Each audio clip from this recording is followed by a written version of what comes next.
Hai Guru Gembira, sekarang kita berada di Keputran 67, Yayasan Terampil Indonesia. Dan kita mau bertemu dengan orang yang istimewa nih, dua anak muda yang akan menceritakan kegembiraannya mengajar. Selain itu juga kegiatannya yang lain untuk membangun karirnya. Ini pasti satu diskusi yang akan sangat menarik. Yuk kita ikuti yuk. Gagah, berempati, berani, menginspirasi. Guru Gembira, Guru Gembira. Podcast Guru Gembira, wadah diskusi dengan menghadirkan narasumber yang tentunya informatif, edukatif, dan inspiratif. Guru Gembira. Masih bersama saya tentunya di episode ke-13 ini. Saya Sinto. Saya akan mengajak kita bersama-sama untuk berkenalan dengan teman-teman yang imut-imut ini ya. Nah, kita akan ingin tahu nih, bagaimana terus memelihara menjadi guru yang gembira, gagah, berempati, dan berani menginspirasi. Yuk kita ke dalam sekarang.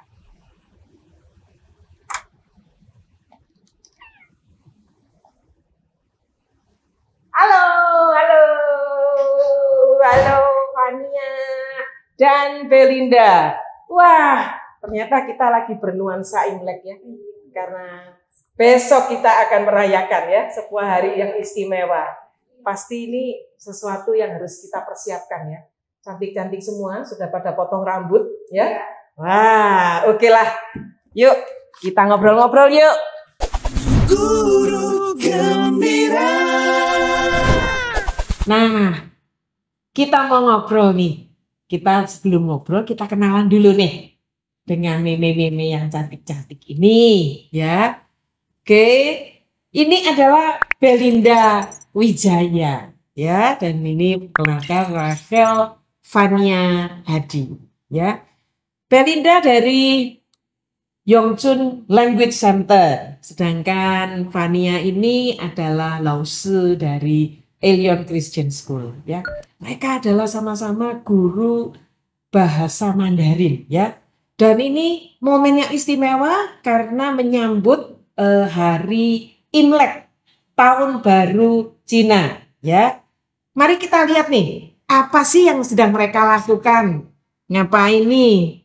Bel, apa sih? Kamu lagi buat apa nih? Nah, Asik sekali. ini saya lagi bikin paper cutting, Bu. Ah, Jianzi, salah satu kesenian Tiongkok. Jianzi. Betul, Ya. Jianzi. Jianzi. Ya. Artinya apa? Jianzi. Jianzi ini artinya paper cutting. Jadi biasanya kesenian paper cutting ini dilakukan di Tiongkok untuk menyambut Tahun Baru Imlek. Oh. Dan hasil paper cutting ini biasanya dipajang untuk hiasan di pintu atau jendela rumah. Oh, ya. Dan memang warnanya harus merah ya. Ini buat saya ya. Iya, Ini begini ya, anunya, iya, betul. membacanya atau begini? Begini. Oh, begini. Ini fu, betul ya? Betul. Oh ya lumayan, saya bisa ngerti ya. Fu, gitu. Artinya berkat, kebahagiaan, blessing, ya. Wow, ya. Dan saya baca di satu ini di literatur kalau Tahun Baru Cina itu pintunya harus berwarna merah, dicat merah, betul kan? Iya. Kurang mungkin nggak sampai merah ya. Oh, enggak. Minimal ada hiasan merah-merahnya. Pokoknya ada merahnya. Oh, karena merah itu lambang rezeki. Iya. Rezeki, hoki. Bukan happiness ya, rezeki lebih. Kebahagiaan juga. Oh iya, yang ini juga. Iya, ini sih. Ini kamu buat sendiri juga. Iya. Wah. Lah ini kalau anak-anak kecil ya, tapi sobek ya. Ini mesti anak-anak yang udah gede ya. Ini dia tuh lucu sekali. Dan gini ini mendapatkannya dari mana ya, Belinda? Ini gambarnya seperti ini, itu ada sudah. Ada template-nya, Oh, terus tinggal dijiplak aja kalau yang ini. oh, dan tulisannya ini Iya. artinya Oh, ini Xinnian Hao, artinya tahun baru, selamat tahun baru. Xin Yan Hao. Hao, Xin Yan Hao, selamat tahun baru. Oke, wah, so cute ya. Dan ini juga ditempel gitu atau digantung? boleh ditempel, Dan digantung. apakah hanya waktu Imlek saja setelah itu dilepas atau terus di situ? Terserah sih Mbak, sebenarnya. Oh, Cuman biasanya kalau tempelan-tempelan kayak gini itu untuk hiasan Imlek. oke, oke. Terima kasih Melinda. Ini nanti saya simpan, saya tempel di depan pintu nanti ya. Iya. Nah sekarang Fania ini.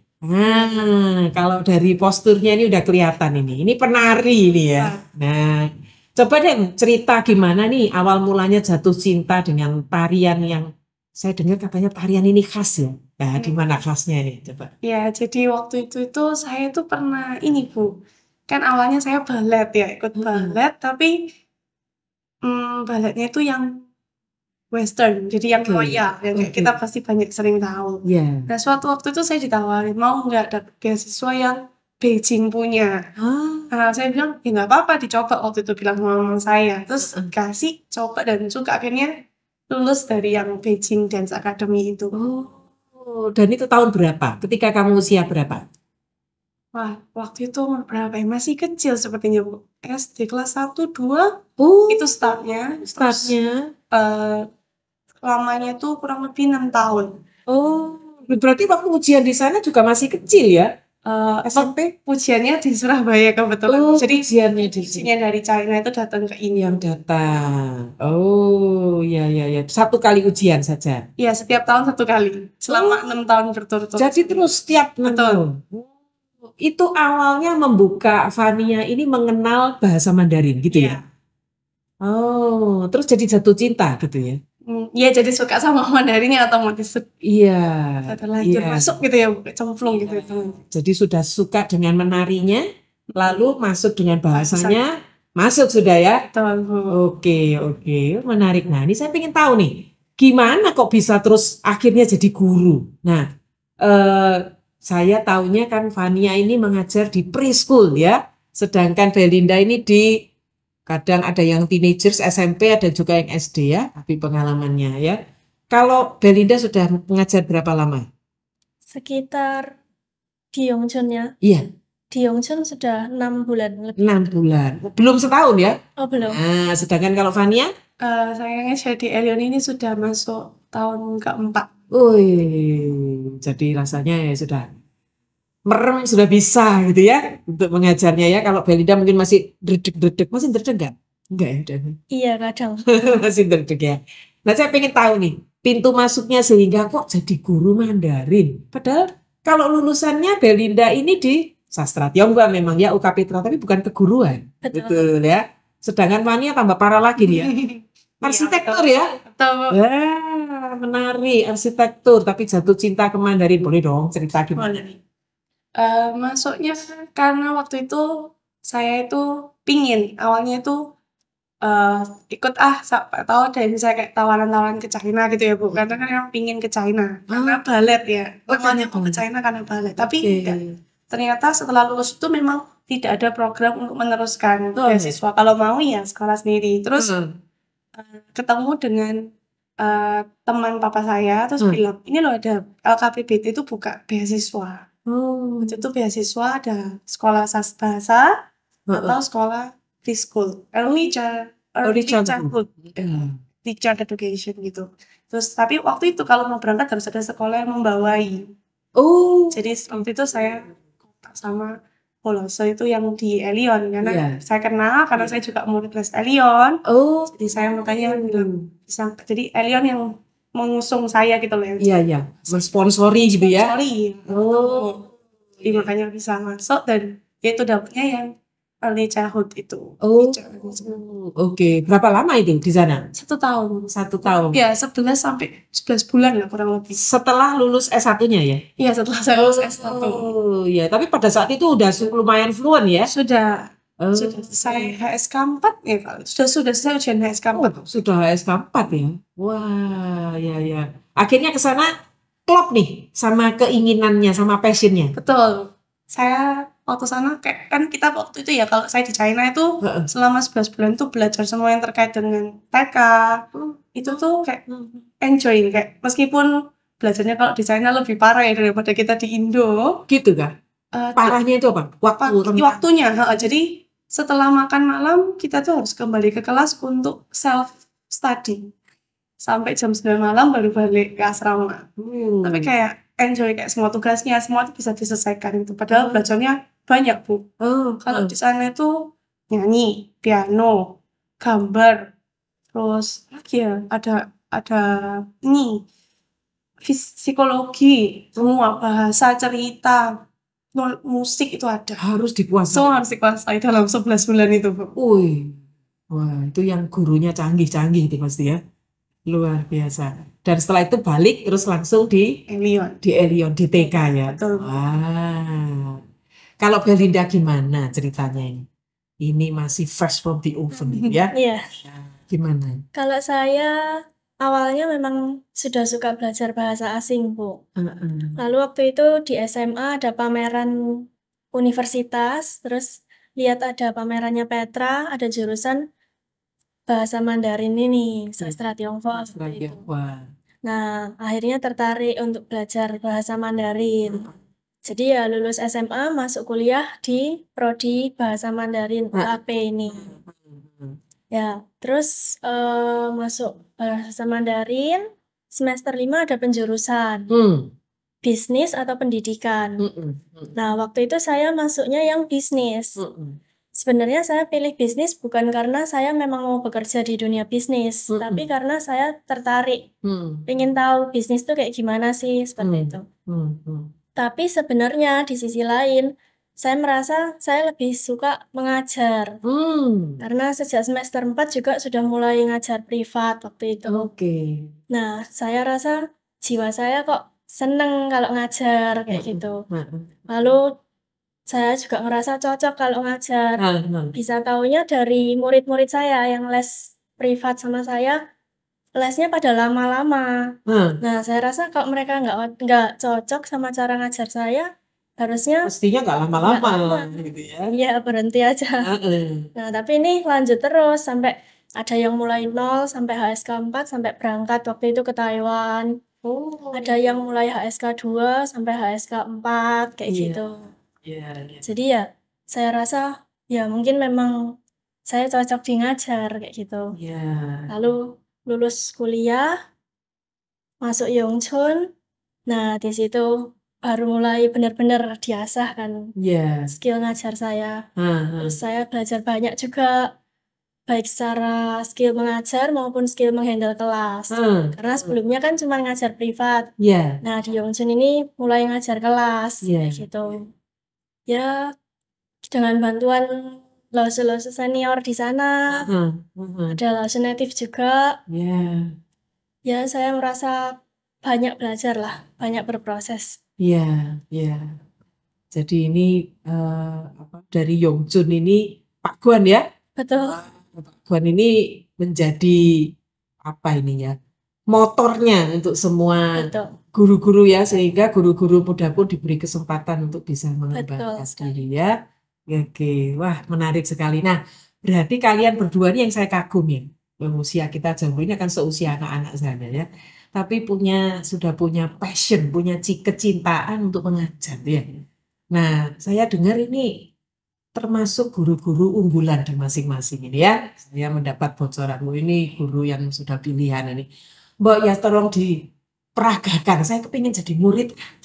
Pingin melihat saya. Gimana sih kalau Belinda mengajar? Gimana sih kalau Fania mengajar? Boleh dong ya. Coba di-sharingkan singkat. Ya, mungkin silakan. Siapa dulu? Mulai dulu mungkin boleh? Boleh. Ayo Bel. Yuk, kamu boleh siap-siapkan dulu. Guru Gembira. 好，同学们早上好。今天我们要开始学第3课。我正在看电视，请你们打开你们的课本第39页。首先，我们一起看这个图片，你们觉得他在做什么呢？看电视。看电视，对了。还有吗？一边喝饮料。喝饮料，很棒。对了，他看电视，同时也在喝茶。所以这样的情况，我们可以说，我经常一边看电视，一边喝茶。下一个，这个呢，你们觉得他在做什么？在做饭，做饭。对了，他在做饭。还有吗？还有听音乐。听音乐，很棒。那这种情况下，我们可以说，我喜欢一边做饭一边听音乐。下一个，你们觉得他在做什么呢？在吃饭。吃饭。对了。还有什么？还有说话。说话。对。那这样的情况，我们可以说，不要一边吃饭一边说话。那你们觉得一边一边是什么呢？是什么意思？一边做什么？有做两个动作。对了，很好。一边一边表示两个动作同时一起发生，两个动作在同样的时间中一起做。好。耶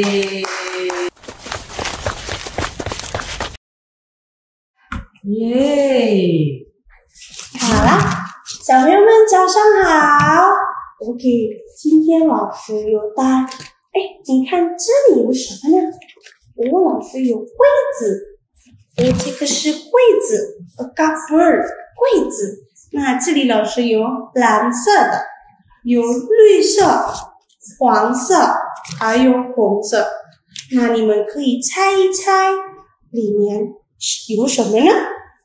谁要猜一猜？来，另外的学生，你要猜一猜哪一个的柜子呢？绿色的。要绿色的。那你看，你可以猜一猜里面有什么东西呢？里面是什么呢？看到了，裙子。对，在绿色的柜子里有裙子啊！跟老师一起说，这是裙子。这是裙子。对，这个是裙子。女孩平时穿裙子像老师现在也穿裙子对。就看看蓝色的柜子也有什么呢？有袜子这个是袜子。看看另外一个的红色的柜子，里面有衣服，这个是衣服。最后一个，我们黄色的柜子里面有裤子今天我们学什么呢？我们今天学了服装，我的衣服 ，my clothes。那老师这里也有洗衣机，你们可以猜一猜哪一张在洗衣机里面哪一张？贝琳娜拿到什么呢？是什么？衣服，对，衣服，对，这是衣服我现在要试一试吗？里面是什么呀？衬衫，对 ，OK， 那我们先上到这里咯。耶！Menyenangkan sekali. Ini biasanya dipakai untuk mengajar. Ya, Bu. Betul. Warna. Sambil sebenarnya topiknya tuh baju. Baju. Soalnya topiknya baju tapi sekaligus memperkenalkan warna. Jadi kayak kita tuh biasanya sambil menstimulat yang lain. Ini materi les saya minggu lalu. Makanya sedikit ngerti ifu. Tadi apa? Kuzu. Kuzu. Terus warna-warna tadi yang paling ingat lansu sama hosa. Yang lainnya masih lupa ya. Jadi lumayan masih mengingat, nanti saya laporan sama guru saya. ngikuti di kelas. Ya.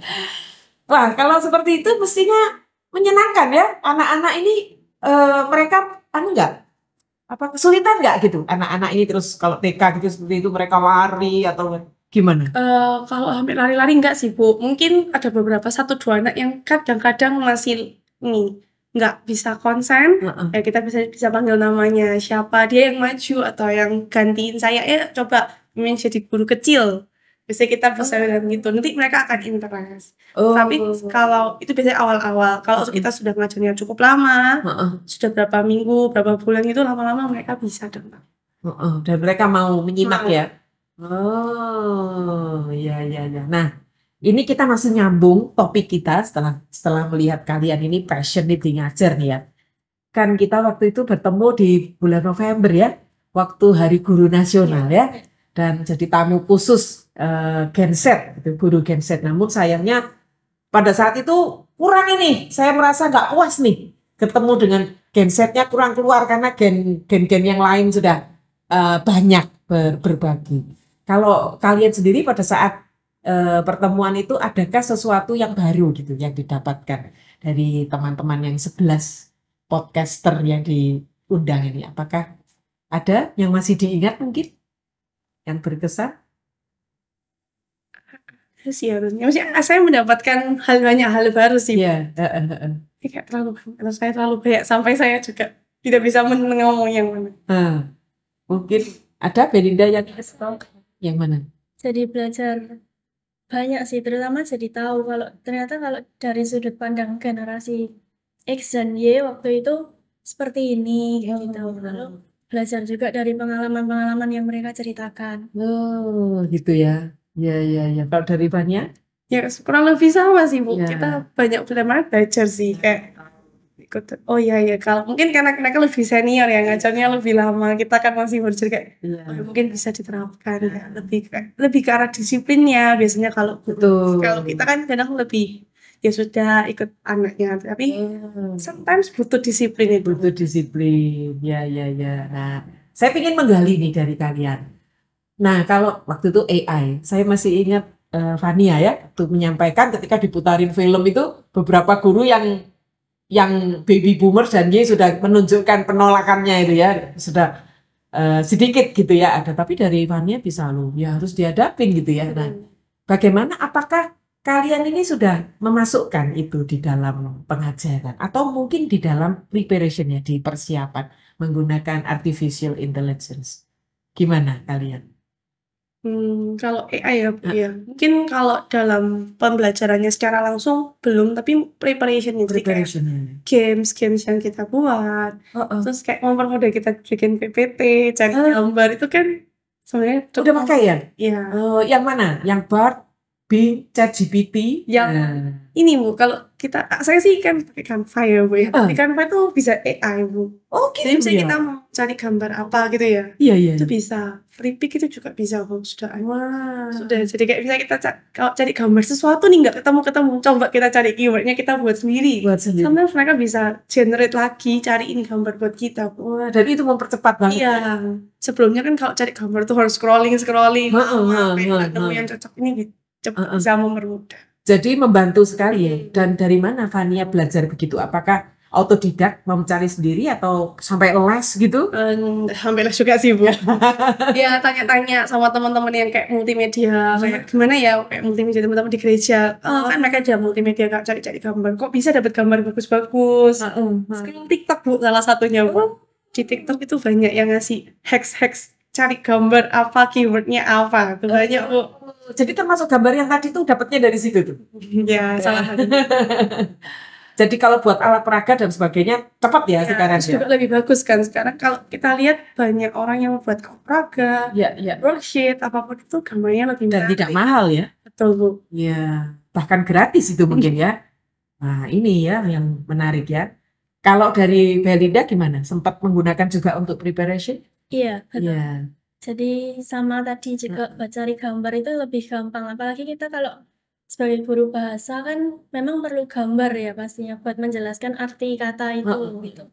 Nah, Jadi kita perlu gambar yang sesuai, yang Mm-mm. benar-benar harus pas sama Mm-mm. kata itu supaya artinya bisa dimengerti dengan pas juga. Mm-mm. Mm-mm. Nah, kadang kan cari gambar yang pas itu nggak gampang. Mm-mm. Nah, dengan adanya AI ini memang sangat membantu. Jadi Mm-mm. kita tinggal ketik aja gambar yang kita perlukan apa, nanti dia bisa buatkan kayak gitu dari teks menjadi gambar. Nah, Ya. selain itu juga kalau saya ada yang kelas SMP itu kan perlu listening. Nah, itu juga ada text to speech. Jadi kita masukkan teksnya, nanti dia bisa bikin audionya kayak gitu. Ya, itu sangat membantu sih buat persiapan mengajar. Untuk persiapannya. Jadi mostly kalian menggunakannya untuk persiapannya ya. Betul. Iya. Saya sempat melihat menyimak juga ada ekses negatif sih ya dari AI ini ketika diterapkan di pendidikan. Tapi mungkin di Indonesia belum terlalu ya. Kalian sempat nggak kepikir, nah ini mesti diantisipasi nih. Ya, yang contoh yang paling sering muncul dikeluhkan itu adalah plagiarisme. Mungkin anak-anak yang besar. Tapi kalau yang kecil saya belum tahu. Mungkin Fania punya gambaran ini sisi negatifnya AI ini yang harus diredam ini apa gitu. Kira-kira kepikir nggak?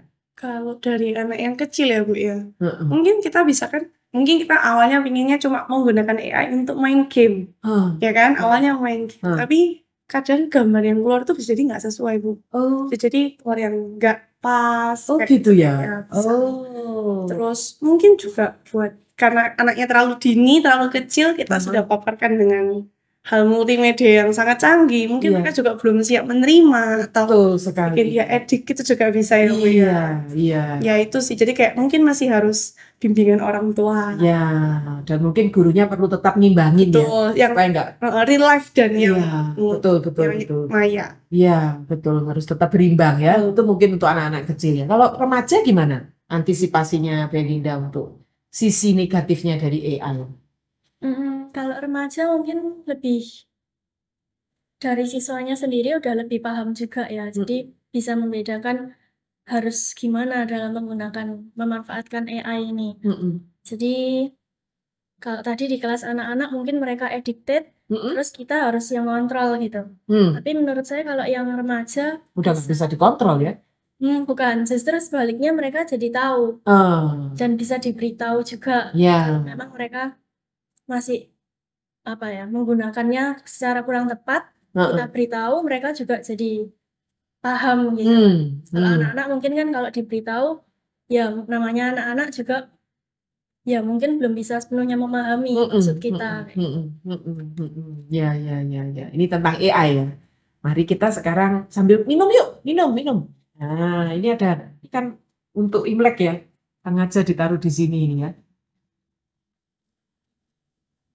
Nah, saya melihat juga bahwa kalian ini bukan hanya guru saja, tetapi punya berbagai talent yang lain ya. Sedangkan kalau di guru ini, nah ini ngobrol-ngobrol ini ya, fenomena-fenomena yang lama bahwa guru pernah tahu idioms guru Umar Bakri? Pernah dengar? Belum pernah, ini pertama berarti Bu.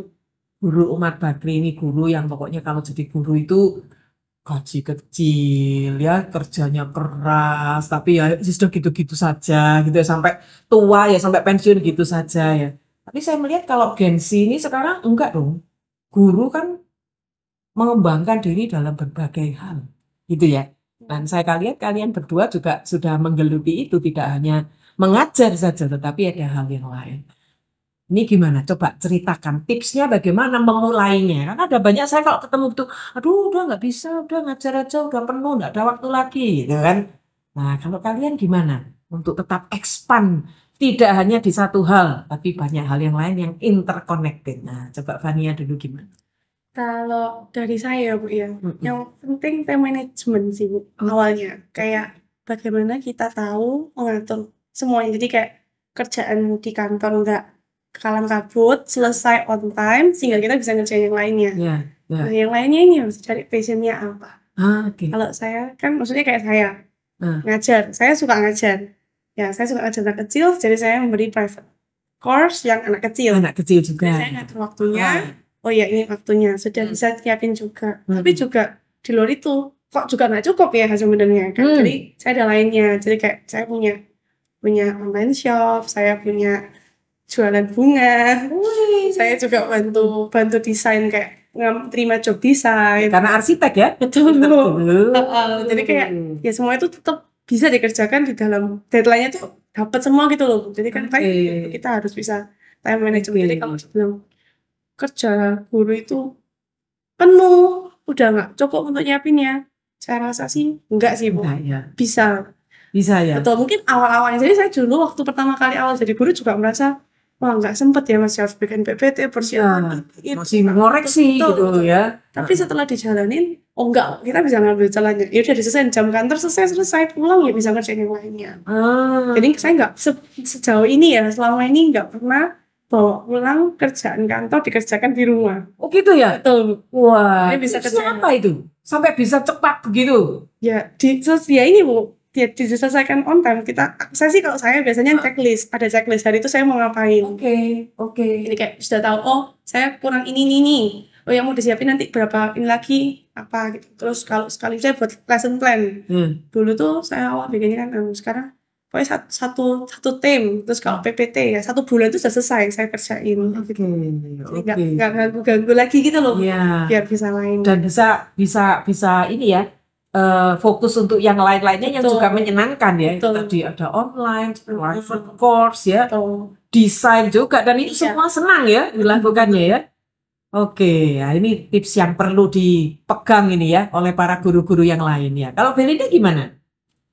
Ya, kurang lebih sama juga. Masalahnya poinnya ada di time management. Iya. Mungkin dulu di awal, saya awal masuk Yongchun juga ngerasa waktunya habis di Yongchun. Waktunya ya? habis di kerjaan. Mm-mm. Jadi pulang kerja udah malam, udah capek. Sudah capek. Ya udah istirahat, besok pagi bangun, kerja lagi kayak gitu kan. Tapi seiring berjalannya waktu juga kan mulai beradaptasi, sudah tahu gimana cara ngaturnya supaya kerjaan ini bisa diselesaikan dengan tepat waktu tanpa energi yang sampai habis gitu. Iya. Jadi ya akhirnya bisa dijalankan seperti itu. Jadi ketika pekerjaan udah selesai, kita masih punya energi, masih punya waktu buat melakukan hal lain yang Hobi-hobi yang kita lain suka. ya, yang juga menghasilkan tentunya ya. Ya, Ya. itu juga waktu itu sempat diingatkan juga sama salah satu Laosu senior di Yongchun itu ada Jen Laosu kalau tahu. Jun Laosu ya. Nah, itu juga yang ngingetin gitu. Kalau kita meskipun kerja ya harus tetap ada nyisihin waktu buat diri kita sendiri kayak gitu. Karena ya itu life balance. Ya, Harus jangan balance. terus kerja terus kayak gitu. Tapi harus nyisihkan waktu buat kesenangan kita apa. Ya. Supaya tetap gembira ya. Iya, Betul. betul harus work life balance itu penting loh sekarang. Gitu ya.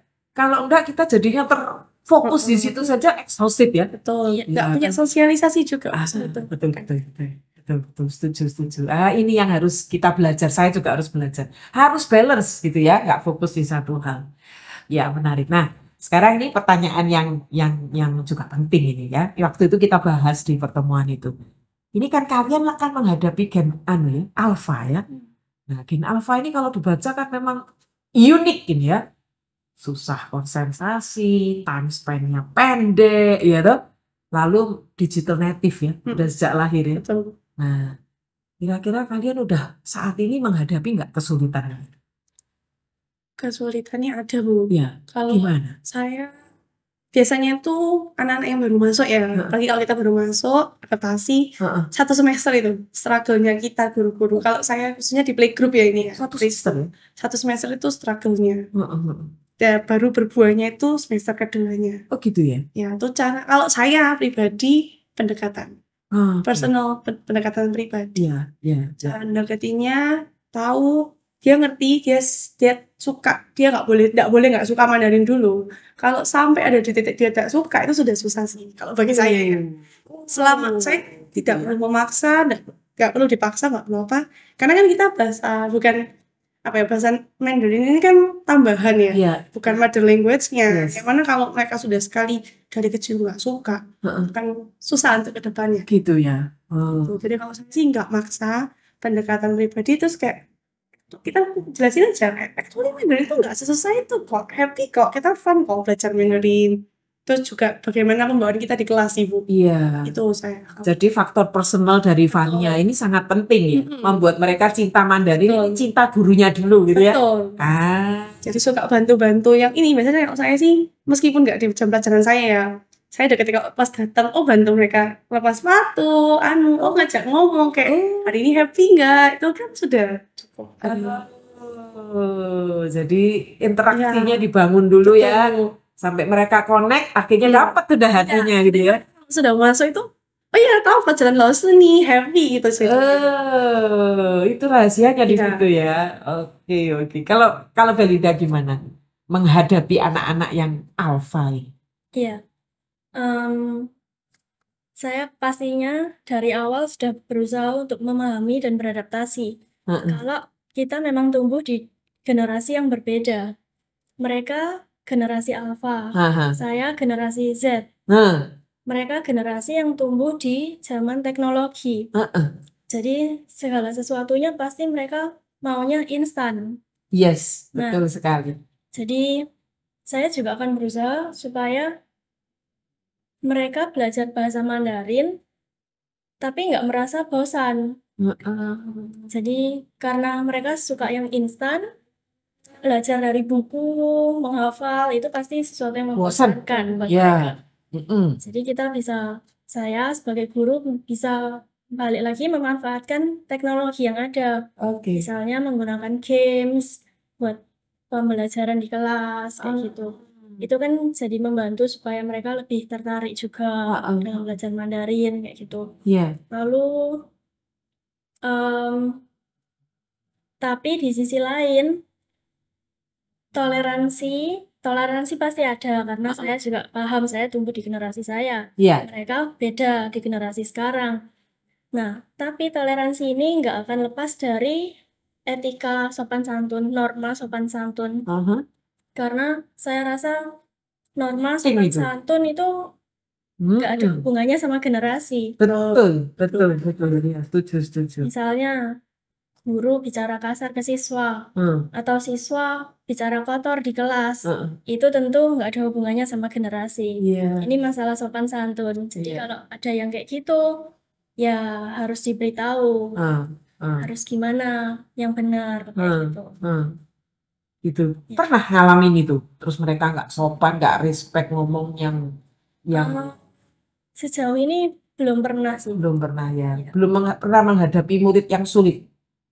Murid yang sulit ada. Ada anak TK memang.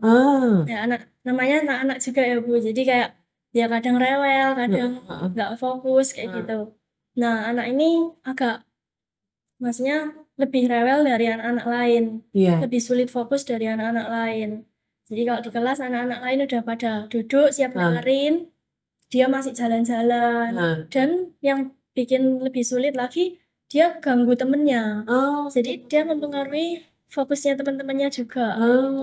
Nah, tapi kalau ada yang kayak gitu ya, saya beritahu pelan-pelan. Pertamanya disuruh duduk dulu. Kalau terus nggak mau duduk masih jalan-jalan, pakai cara yang bukan menakuti atau bikin mereka jadi takut, tapi pakai cara yang tetap edukatif. Jadi misalnya kalau kita kan di Yongchun ada sistem bintang, dikasih bintang gitu. Nanti bilang kalau kamu jalan-jalan lagi, bintangmu gak usah hapus satu kayak gitu. Atau kalau saya kadang juga kalau nggak diminta berdiri, ada yang berdiri, saya kasih bunga mawar. Nah, nanti bunga mawar tuh kalau udah kekumpul jadi 3 bunga, bintangnya dihapus kayak gitu. Jadi pakai cara-cara yang secara halus lah. Secara halus, tapi mereka jadi paham mereka boleh apa, nggak boleh apa. Dan itu it works ya. Itu bisa menolong mereka untuk mengendalikan perilakunya. Jadi sangat terkendali kelasnya. That's good. Nah, kalau saya ngeliatin dulu, ketika kalian menyampaikan ide-ide pemikiran ini, wah udah jos banget gitu ya. Ini saya ingin tahu, siapa di balik kalian ini yang mendorong atau aktor di balik kalian ini yang sampai membuat cinta mengajar? Nah, ini siapa? Kalau Melinda siapa? Pastinya nggak lepas dari dukungan orang tua, Orang tua, keluarga. keluarganya. Iya, karena keluarga juga memahami perkembangan zaman sekarang, kebutuhan dunia akan bahasa Mandarin.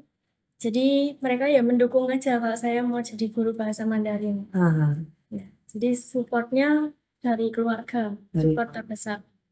Selain itu kalau sekarang sudah ada di Yongchun, juga nggak lepas dari support guru-guru Yongchun, orang-orang di Yongchun.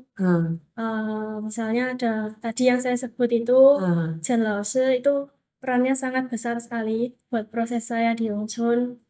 Terus ada Laoshi Native juga, itu juga sangat membantu. Pak Chopin, Pak Kwan itu juga sangat-sangat membantu saya, Iya. memberi banyak bantuan sehingga saya juga dalam proses belajar menjadi guru ini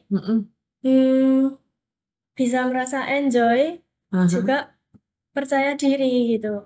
Karena ada dukungan dari mereka juga. Iya. Jadi itu ya perubahan dari dalam diri Belinda yang kelihatan, jadi Belinda sendiri mindful apa menyadari, lebih percaya diri, Iya. gitu ya. Gitu. Dan apa yang menjadi tujuan ke depan ini? Kalau mau ke depannya nanti mau sampai seperti apa nih? Guru yang kayak apa ini ya? Atau apa di dalam diri yang ingin dicapai? Kedepannya pastinya saya harapannya bisa jadi guru bahasa Mandarin yang lebih berwawasan luas, pengetahuan lebih luas, lalu bisa menyampaikan ilmu bahasa Mandarin ini dengan lebih baik lagi, Oke. sehingga lebih mudah juga dipahami sama siswa. Ya, dan bisa berguna untuk hidup mereka gitu ya. Oke, sekarang kebagian nih. Siapa ini tokoh di balik keberhasilanmu nih? Siapa ya? Kalau orang tua pasti support. Iya. Kayak support orang tua, keluarga itu pasti support. Nah. Saya juga jadi guru mungkin doa apa mungkin ya Bu ya. Salah satu kata-kata yang keluar dari mulut papa saya Bu. Oh gitu ya. Iya. Kan kebetulan papa mama saya juga dulu, saya melihat contohnya papa mama sih, papa mama guru sekolah minggu. Terus saya juga jadi kecemplung, jadi guru sekolah minggu. Oh, I Terus kayak see. terus papa Wah, luar biasa. setelah saya lulus kuliah, mungkin kamu nggak kerja bisnis mungkin ya Cek ya, mungkin kamu cocoknya jadi guru, dosen atau apalah ya gitu. Ya itu tungguan jadi sekarang. Kata seorang ini ya, ayah ya. Saya juga nggak menyangka, tapi aku bilang ini karena papa dulu pernah ngomong lebih cocok itu, dan setelah dijalani memang happy with it gitu loh. Aku happy jadi guru, kayak nggak menyesal, karena aku yakin kayak kalau nggak ada guru itu ya nggak ada aku juga yang sekarang. Betul sekali. Kayak betul sekali. nggak ada yang perlu dimalu. Maksudnya saya nggak malu kayak ketika teman-teman saya kerja yang lainnya, saya jadi guru. Bangga ya. Iya, kayak aku bisa ngajar anak dan anak itu berhasil kan kayak gitu. Meskipun ya yang saya tabur sekarang kan anak-anak playgroup, itu sih. Kalau selain keluarga yang support, ya circle di kantor. Circle di tempat kerja saya. Saya bersyukur banget sih di dalam itu circle guru-gurunya. Meskipun tidak cuma di divisi Mandarin, yang di luar divisi Mandarin pun saling support. Nggak ada yang namanya senggol-senggolan. Jadi kayak kita enjoy kerja di dalam. Itu penting sekali ya. Bisa kalau kita berkeluh kesah apa, itu mereka juga bisa kasih, oh mungkin kita harus kayak gini ya, kayak gini ya. Itu mereka bisa kasih masukan lah, feedback. Itu juga saling. Kalau kebetulan juga ini program kepala departemen saya Mandarin Holocene itu ya, dia suka mereview kayak misalnya kita habis ngajar gitu ya, dia bisa kasih tahu kalian tuh kurang ini, terus dengan ditambah dengan ini, kalau di saya itu setiap semester itu guru itu Mandarin itu ada training, kita di training sendiri sama guru native, kayak tanyain kita butuh apa, jadi bener-bener kepala departemen ini tahu guru-gurunya perlu apa dan dikembangkan, nggak cuma kalau misalnya jadi guru ya sudah ya jalan aja. Ini enggak, jadi kita update terus. Betul, dibilang misalnya kayak kurang ini, kita kok rasanya kurang perlu belajar grammarnya masih kurang bagus. Kita dikasih pelatihan 1 semester. Sebenarnya di tengah-tengah setelah pulang itu kita masih training ya, belajar. Jadi kayak bener update terus sih. Wah, senang ya. Betul. Wah, ini kepikir ke depannya nih. Apa ini dari Fania? Kalau Yang mungkin ingin jadi guru, ya itu guru yang nanti kalau muridnya datang lagi ingat kayak belajar Mandarin itu fun. Oke, karena selama ini orang kan masih takut ya Betul. Mandarin, termasuk saya juga masih serem-serem gitu Iya. ya. Kayaknya sulit gitu ya. Tapi itu mimpinya Fania Iya. ya. Depan nanti datang berkat. Jadi berkat, betul. Jadi harus jadi berkat buat orang lain ya. Iya. Oke, wah menyenangkan sekali. Salut untuk para orang tua yang sudah mendukung anak-anaknya untuk menjadi guru, karena itu yang nanti akan meneruskan ya ke bawah-bawah supaya mereka yang di bawah juga melihat dan menjadi guru juga gitu ya. Iya. Nah ini yang terakhir nih, berikanlah tips untuk para guru muda. Nah kira-kira kalau mereka ini nantinya supaya mereka juga bergairah menjadi guru seperti Fania, seperti Belinda yang passionate gitu ya, yang bergairah untuk terus menjadi guru itu membanggakan, bukan sesuatu profesi yang katanya nggak ada kerjaan lain gitu ya. Tapi ini adalah pilihan. Nah silakan disampaikan kan. Ya. Ini dulu. Ayo boleh, siapa dulu? Oke. Kalau buat kalian semua di luar sana yang jadi guru masih muda, nggak usah takut sama guru-guru seniornya. Kita bisa pakai apa yang kita punya, apa yang kita tahu untuk jadi berkat buat orang lain. Bahkan ya kita nggak perlu menggurui, kita just lakuin aja apa yang benar, orang bisa lihat. Dan yang pasti jangan lihat uangnya. Kalau jadi guru kita lihat uangnya, saya rasa itu kurang, nggak akan jadi berkat dan nggak jadi kesenangan buat diri kita. Tapi kita lihat apa yang kita kerjakan, apa yang kita tabur sekarang, anak-anak kita yang kita ajar nanti ke depannya bagaimana. Terima kasih. Ayo Fer, kalau kamu apa? Buat guru-guru muda di luar sana, semangat terus untuk terus mengajar generasi-generasi di bawah kita. Jangan pernah lelah untuk terus belajar, terus update, karena kita ini guru muda kan hitungannya ya masih miskin pengalaman. Iya. Jangan pernah lelah untuk terus belajar juga dari guru-guru yang sudah senior, karena pengalaman mereka adalah ilmu yang baik juga buat kita belajar. Ya, semangat terus para guru muda. Iya, luar biasa tipsnya ya. Guru gembira, saya sangat tersentuh, terharu saya bertemu dengan dua gen Z ini ya, tetapi guru yang penuh gairah yang patut kita jadikan contoh ya. Nah, saya harus berterima kasih kepada para pendukung atau para pemimpin yang sudah menghadirkan sampai mengizinkan di sini, kepada Pak Guan dari Yongchun Language Center dan juga kepada Ho Lao Su sebagai pimpinan dari Departemen Mandarin di Elion Christian School. Semoga apa yang sudah ditaburkan ini ke anak-anak muda ini terus akan mengalir, terus akan berlipat ganda menjadi berkat untuk kemuliaan Tuhan. Terima kasih. Ini akhir dari episode ke-13, episode yang khusus. Seperti yang saya janjikan bahwa kita akan berbeda ya, konsep berbeda. Ini konsep yang berbeda untuk kalian semua sehingga semakin lebih bisa diterima. Dan pesan saya, tetaplah menjadi guru gembira, gagah, berempati, dan berani menginspirasi. Salam.